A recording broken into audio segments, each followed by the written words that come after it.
Ole Miss, Mississippi State, Jackson State, there's a lot of sporting rivalry here in Mississippi. But one thing I hope we can all agree on is that there's some really good news just come out of Ole Miss.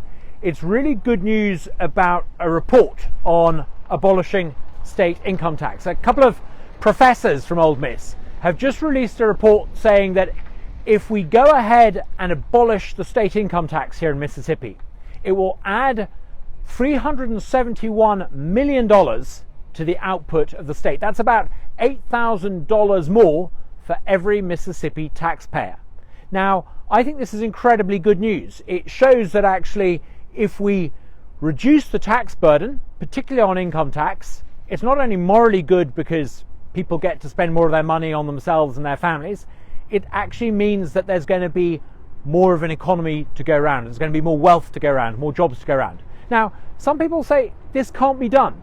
Some people will say if you cut tax, you'll cut spending, and if you cut spending, we'll be poorer. This report shows just how nonsensical that is. Actually, if you cut tax, if the people in the building behind me get rid of the income tax, that means, far from cutting spending, it means there's more money in the pockets of all ordinary Mississippians. It means that because we're not taxing the payroll, payrolls can grow. Because we're not putting so much pressure on companies, companies can expand. This report is just the latest proof of what is often called the Laffer curve theory of economics. This means, and it's named after Art Laffer, a famous economist, this is the idea that actually if you reduce the tax burden, you can often actually generate higher revenues and faster growth.